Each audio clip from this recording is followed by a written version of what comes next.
So today I was tasked to talk about digital advocacy in the 21st century and essentially leveraging on technology for policy change. So we want to look at how us as the youth, especially the university students who are seen as the future leaders, how we can start being active as early as possible in terms of speaking out our mind and being able to leverage on the technology that we have around us.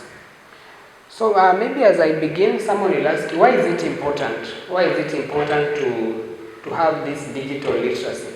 Why should we be literate about the digital space?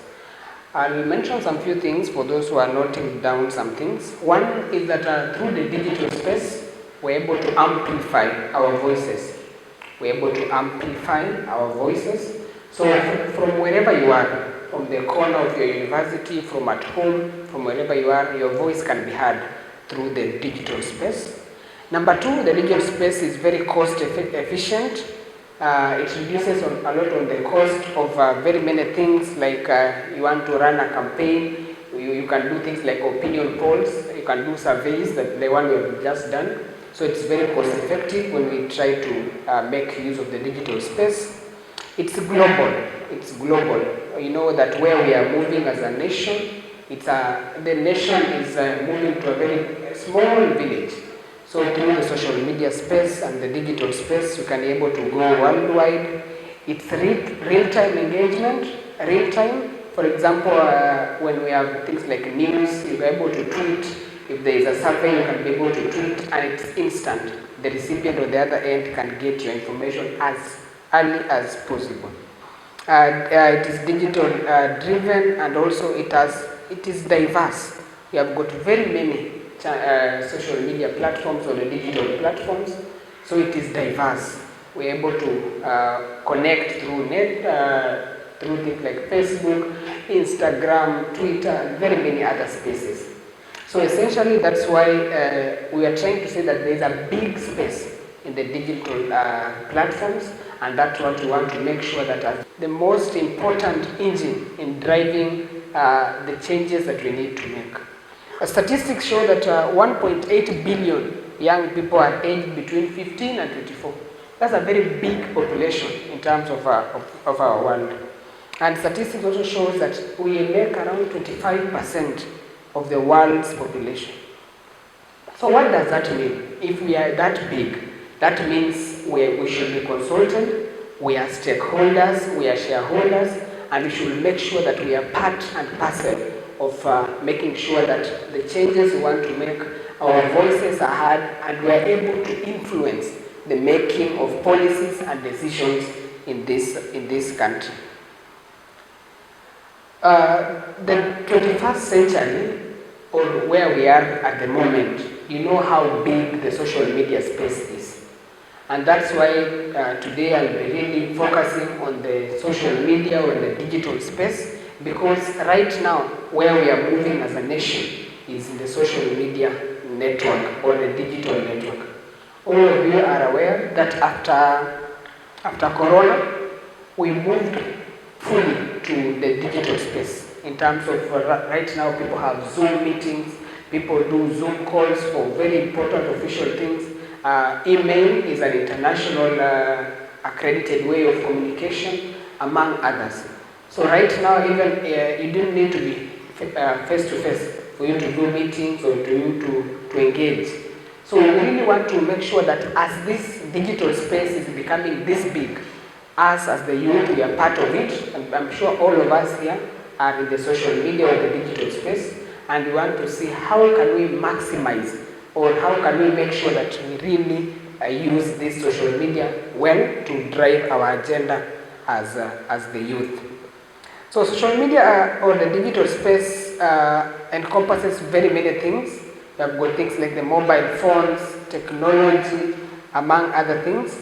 And today I want to talk about the key digital tools. That's what I'll be focusing on today.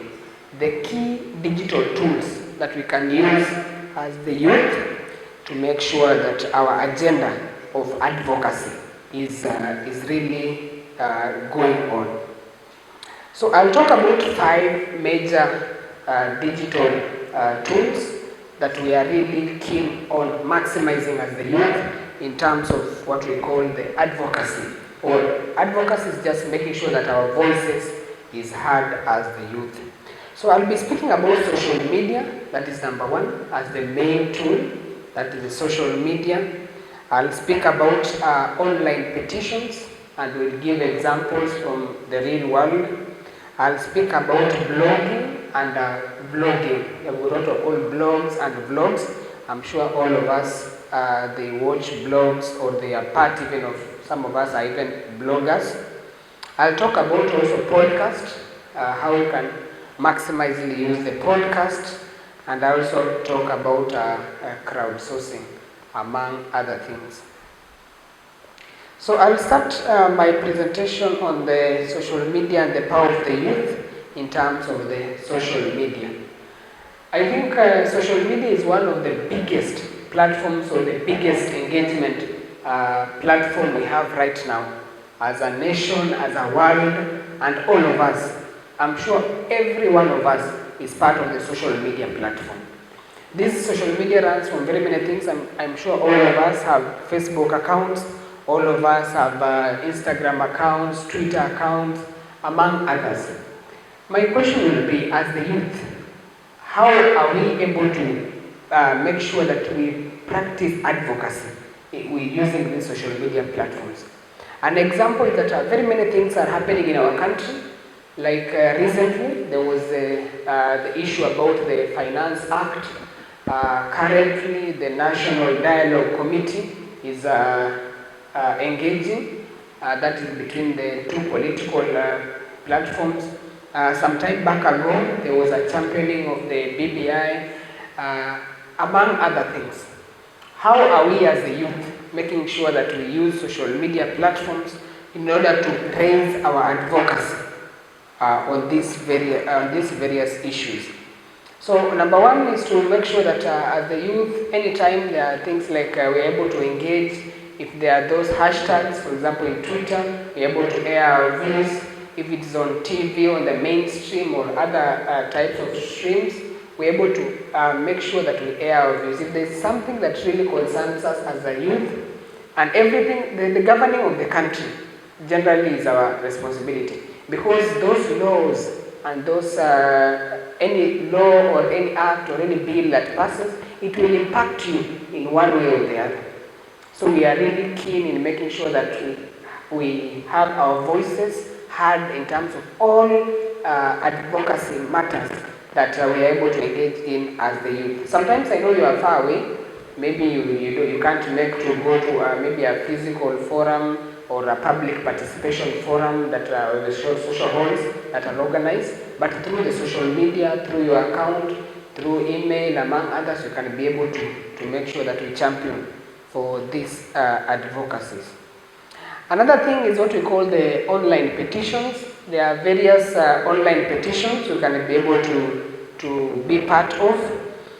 For example, recently when they were having this National Dialogue Committee having their engagements, they were collecting these opinions, the online petitions, through memoranda. And I hear there's about 150 memoranda which were submitted to them. So as the youth, you can be able to champion for this online petition, sit down as a group, as a coordinator, organize your team, maybe come up with a petition. For example, if it's the National Dialogue Committee, what do you think, what are the aspects of the youth which you think should be included among these talks? If they are talking about the Finance Act, which bills or which memoranda can you write in terms of the youth that can really impact the youth in one way or the other? So through these online petitions, we can also be able to air our views, and there are very many online petitions that have taken place. I don't know how many of us have been part of these online petitions. For example, how many have ever submitted a memoranda on any governance issue in Kenya? Just by show of hand. Yes, we have got my brother there, Odhiambo. I'm sure some of us are new to these things, but we should be enlightened that when we have a chance to air our views or submit a memoranda or a petition about various issues, we should be able to air our views. We also have these blogs and vlogs. We have very many bloggers. For example, in Kenya, I know in Kenya we don't have so many bloggers that are really active in terms of governance and public participation. But I think when we try to echo what is being done in other nations, for example, like the US, vlogging and blogging is a very serious issue in terms of airing views for very many people. For example, there is an initiative called we call it the youth active. It's one of the blogs. It's a youth blog, which we have various youth sitting down, having a candid and open conversation about aspects of leadership in the country, where they're able to criticize. There's what we call positive criticism. They're able to say that maybe this clause was included or is being implemented and it's affecting the youth in one way or the other. And through such blogs, the youth can also be able to air their views and to make sure that their voices are heard. We also have podcasts. I think podcast is also one of the rising channels of communication or chances of youth advocacy in the country. Recently, we see podcasts really coming up in Kenya, and we want the you people should be, as you start this journey of digital advocacy or making our voices heard in the digital space, podcast is one of the easiest and the best method of having our voices heard. Like we have a podcast like Voices of Youth. I don't know how many have heard that podcast. It's a very good podcast. Youth sit down, air their views, they're able to discuss aspects of governance, aspects of leadership, integrity, any aspect affecting the leadership fraternity. They're able to sit down during the podcast, share, discuss, and they're able to influence in one way or the other these leaders and these advocacy campaigns. Crowdsourcing is just a method on the online spaces that the youth can be able to engage in. There are various crowdsourcing platforms we can talk about where we can share our skills, can share our ideas, can be able to share very many things in terms of the digital platform, things like the Youth for Speak. I've talked about things like the youth voices, among others. These are just crowdsourcing or how we can assemble online, even just by a Twitter hashtag. For example, if one of the things that really got traffic in the recent past is the Finance Act, and I liked the way very many youth were tagging that Finance Act, the retweeting and airing their views, and various things were able to change as a matter of that. We also have youth who really went personally or to the meeting and to the committee, the steering committee that was collecting views in terms of the Finance Act, and the voices were youth were able to be heard. So let us continue the same spirit. Like something like the Finance Act is usually done yearly. Next year, 2023-2024, we'll have another one, 2024-2025, and all that. So as the youth, let us not shun from having our voices heard. Let us make sure that we're able to implement and advocate and have our voices heard in the easiest possible way. And the easiest possible way is to make sure that we're able to really maximize and make good use of these digital platforms or the social media platforms.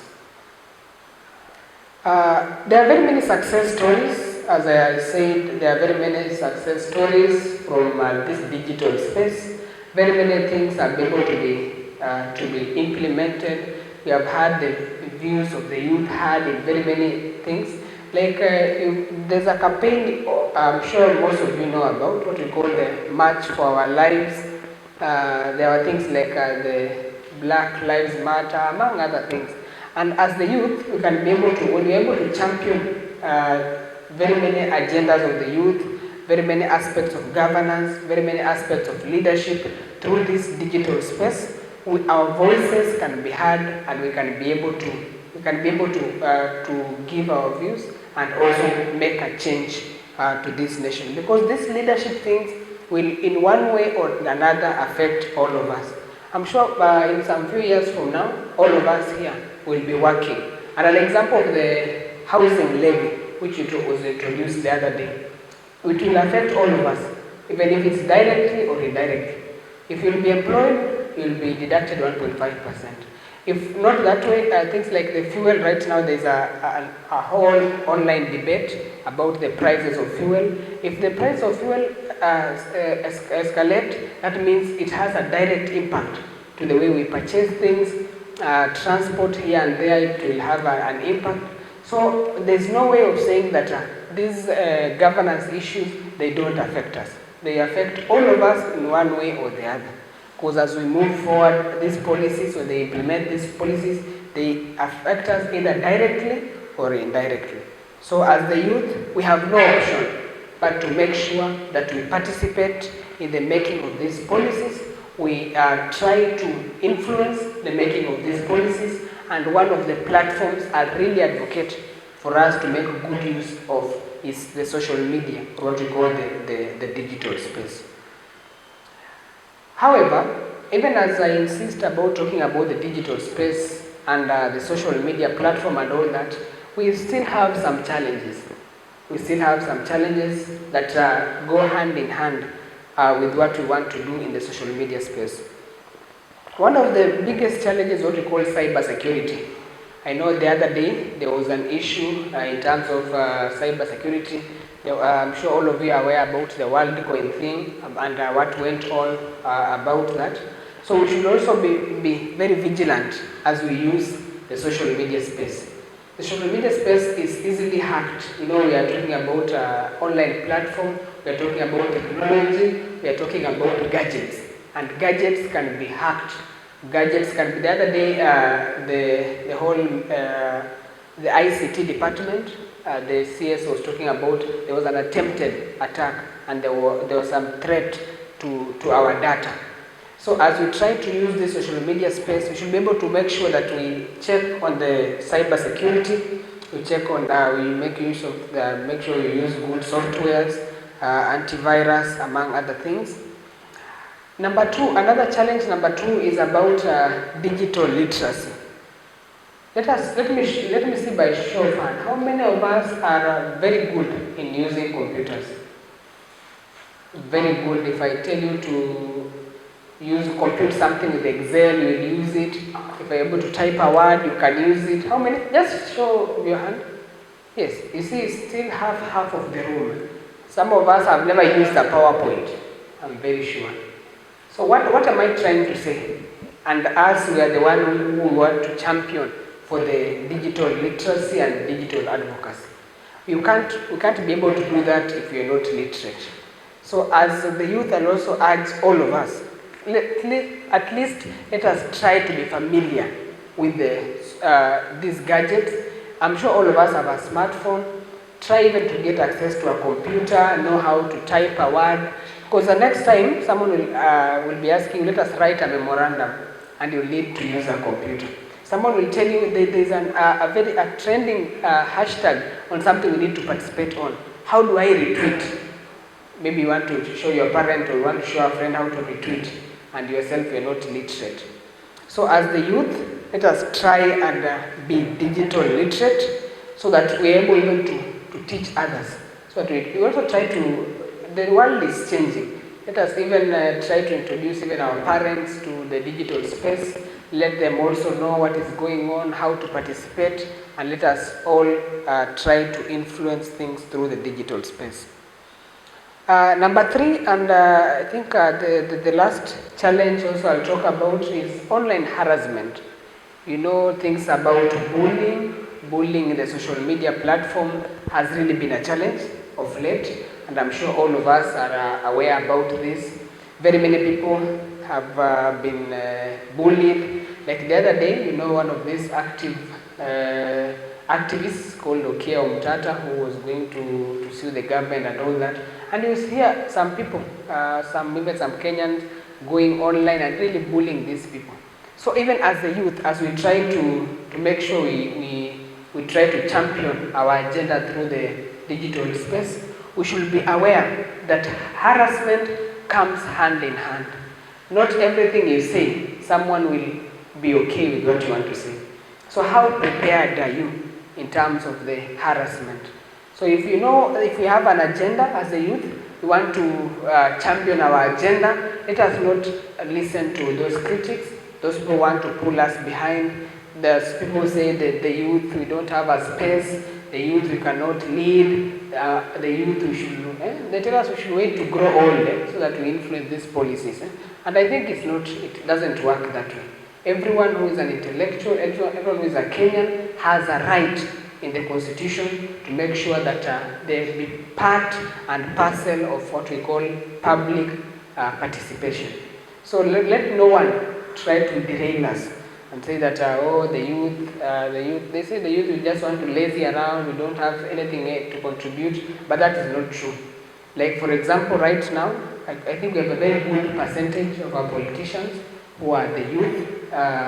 Very many, you can mention, even from, we consider even our president the youth, he is still young, yes. So what does that mean? As the youth, we have a space, we have got a platform, which is the social media platform or the digital platforms, but we should be aware of the three things.